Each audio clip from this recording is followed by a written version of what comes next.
दिनै फुंनि 5 रिंगासोआव गोबारै बारनाय बारा चिरां जिल्लानि सिङाव थानाय बिजनी खोला गारगाव गामियाव गोबां खहा खालामदों। दिनैनि बे बारनाय बारा खोला गारगावनि 104 नं गारगावगुरि फरायसालि, शिव मन्दिर, वाटार साप्लाइ आरो अंगनबादिनि सेन्टारनि थिं बायदि बाटामफोरखौ बुखारलांदों। लोगोसे गोबां बिफां लाइफांफोरबो खहा खालामो।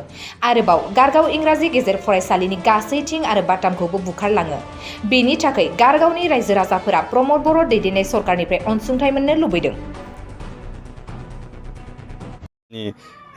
एमएलए आरो बिथां प्रमद बर' सार बिथांमोनखौ थाबैनो माने जोंनि स्कुलनि अबस्था बेखौ थाबैनो माने मोजां खालामना होनांगौ आरो क्लास लानो थाखाय जोंनो खाबु होफिननांगौ आरोखि। बिनि सायाव जेबो अल्टारनेटिभ राहा जोङो सानथ'नाय जायाखै।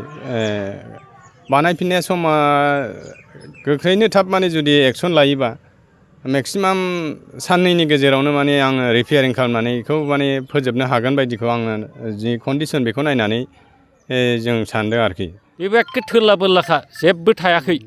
बेनि थाखायनो आङो नैबे दा जिहेथु दानि इउपिपिएल सरकार प्रमद बर' सार बिसिनि माखासे दानि जिहेतु सरकार जाहाथे अनसुंथाइ हरो आरो जों गामियाबो जाहाथे एसे रैखा बा मदद मोननो हायो नैबे जाथायनिफ्राय जाहाथे एसे एक्सन लायो आं बेखौनो गुरैयै खावलायहरनाय थाबाय।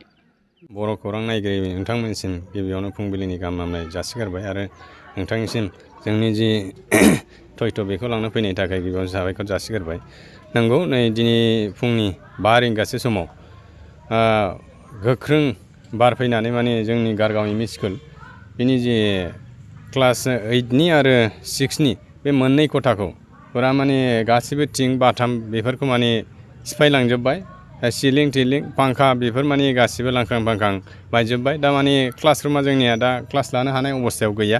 दा बेखायनो बे नोंथांमोननि रादाबनि गेजेरजों आङो खावलायनो लुबैयो जोंहा बिटिसि सोरखार दङ, आसाम सोरखार दङ, बिथांमोना माने आरो शिक्षा डिपार्टमेन्ट थाबैनो माने जोंनि क्लास रुमखौ माने मेरामति बा फाहामनानै जेरैखि जाया होफिननांगौ जाहाथे जोंनि सात्र साथ्रिफ्रा फरायसाफ्रा माने क्लास लानायनिफ्राय माने गोजानाव थानो नाङा आरोखि। दा बे आं बेखौनो हास्थायो थाबैनो जाहाथे एक्सन लानांगौ आरोखि बिनि सायाव। बे दा जोंनि उनथिंजाय थानाय बहायबो मन्दिर दंमोन शिब मन्दिर बेखौबो बिरखारलांदों गासिबो एखे बाथाम सहखारैनो आरो लोगोसे ओरैजाय जोंहा एलपि स्कुल बेखौबो ओंखाम संग्रा मानि बिरखारजोब्बाय आरो लोगोसे दङ वाटार साप्लाइयाबो बायजोब्बाय बेबो बिरखारदों आरो लोगोसे नैबे अंगनाबादियाबो बिरखारदों आरो लोगोसे नैबे एमइ स्कुल बेबो माने एखे बिरखारनानै थोरला बोरला क्लास लानो बिराद माने आख' फिख' जानानै दङ।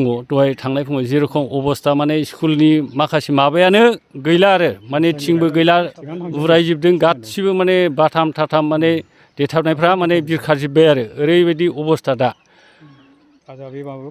दिनै कमिउनिटिनियाबो नस्थ' जाबाय एसे बेबो दहाय थांनाय फुङावनो माने बे बारजोंनो माने खेबसेनो माने फुरा फ्राय 10 मिनिटसोल' बारावनो माने बेबायदि जादों आइडिया आरो फुङाव 5 बाजियाव।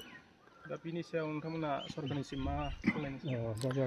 आङो दा बेखौनो हास्थायदों आरो लुबैयो जाहाथे नैबे दा जिहेतु इउपिपिएल सरकार दैदेनबाय थानाय जाहाथे थाबैनो एसे एक्सन लायो। मानो होनबा स्कुलफ्राबो फारसेथिं क्लास लानो बिराद आख' फिख' नै दिनैथ' बन्द' गाबोनबो बन्द' थागोन माने ओरैबायदि माने जनोबो जायगा गैला लांदां उरायजोब्बाय थिङाबो बायफ्ले बुफ्ले आरो नैबे शिब मन्दिर जिहेतु दा बेबोथ' थिंबो गैला जेबो गैला बाथाम थाथाम माने बायफ्लेजोब्बाय जेबो गैला जाहाथे बेखौबो एसे अनसुंथाइ होयो आरो लोगोसे एलपि स्कुल बेबो माने ओंखाम संग्रा आरि न'आनो बिरखारबाय माखासे उरायखारदों थिंफ्राबो आरो दंफां लाइफां बायगुजोब्बाय आरो लोगोसे अंगनाबादियाबो माने बेबो एखे थोरला बोरलाखा जेबो थायाखै।